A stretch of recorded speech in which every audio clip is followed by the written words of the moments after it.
Bonjour, Stephenville, CRC. My name is John Gryglewicz. I am your missionary in Haiti, and I've already made a video, but it was 11 minutes long.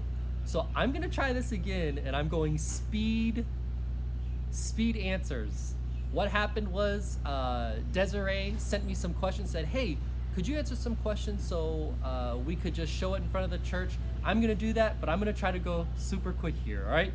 So I've introduced myself. My name is John. I have a wife, her name's Kim, and 2 daughters, and my wife is pregnant with our 3rd daughter.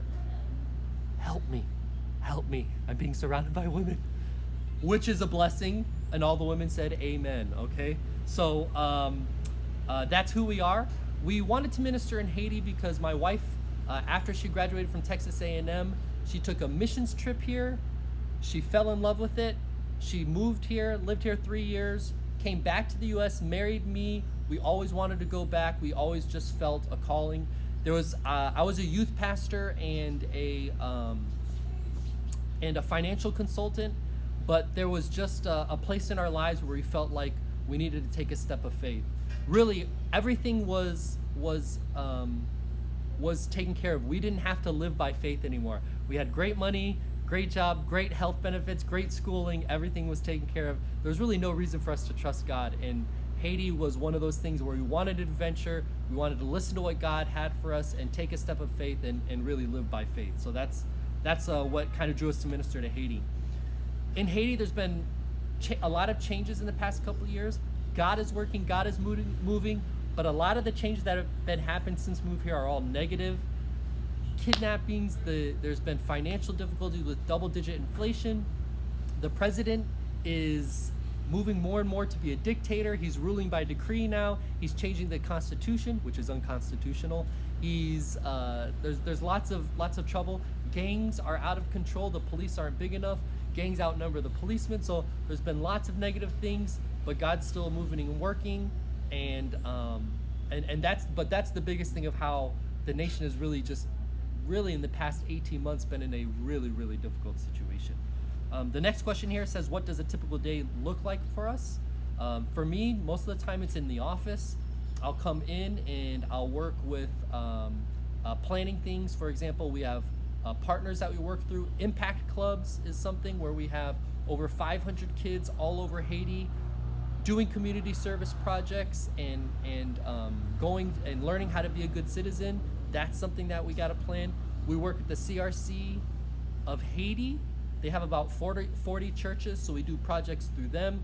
Those need to be planned. I'm involved with the church where I'm part of the preaching team.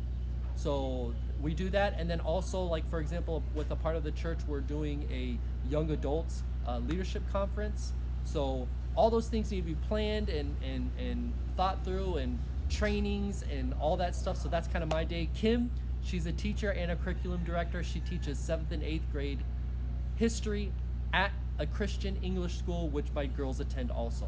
So I hope that answered that question there. What are some things you miss from America? That's so easy. If my daughters were to answer, they'd probably say their cousins. If my wife was to answer, she'd probably say family. If I was to answer, I would have the best answer, and the thing I most miss is garlic knots. I need some garlic knots, okay? Next, what are some of the joys of missionary work in Haiti, and what are some of the struggles? Some of the joys are the people, the relationships. The Haitian people are so unique and awesome, and I've learned so much through them. Really about, it's the whole thing, when you give, you learn more than when you receive, and as a missionary, when you serve. And I think this is true of anybody who's serving God. When you serve God, He teaches you so much more. And so the Haitian people here are wonderful, and Haiti has several things that they really own the market on. The first thing I would say is avocados. Their avocados are this big. They're way better than avocados from Mexico. All right, so they're way better than that. Coffee, mangoes. Oh, mangoes. And I could list more food, but really good stuff. Those are some of the great things about Haiti and what we love. Some of the struggles are just the current political situation, the current security issues in the country. It's really tough. We're on a security level 4. We haven't been able to had any teams. You know, I've been talking with Pastor Tarpey for 2.5 years about Stephenville coming and checking it out, but the security situation just hasn't allowed it. So that's been a big struggle. How did COVID affect us? COVID really hasn't affected us all. There's several reasons from that. In my other video, I went into it, and that's why it went really long. I'll say this. We've had about 12,000 confirmed cases, over 2,000 deaths from COVID, but Haiti's a really young country. We have 10 million people, over half the population is under 25. And plus the Haitians are very hardy people, so I think that's part of that. There's a lot of factors that go into that. Besides prayer and financial support, what can we do to be more involved? I would love to talk to you guys. I would love for you guys to reach out. We have a Facebook group.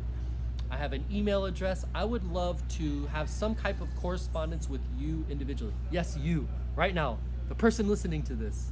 I would love to just talk to you and just kind of keep that dialogue going. That's what really makes us feel supportive, is talking and connecting in that way.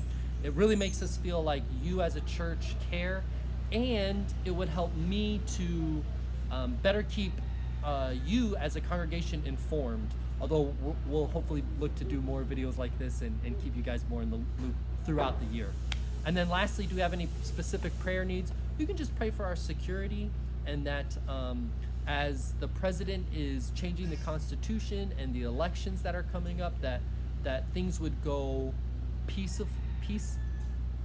that things would be peaceful, and just that we would be secure, and that that God would lead and direct us on and give us wisdom on how to move forward, especially with our different programs and things like that, where we might have to travel, but it's not safe to travel, so it's hard to kind of gauge those things. So that's it. That was a little bit quicker. Sorry for the speed. I wanted to answer all the questions, but not have this take up your whole service. I would say God bless you in Creole, Bon Dieu béni vous, and hopefully we'll see you soon. Bye.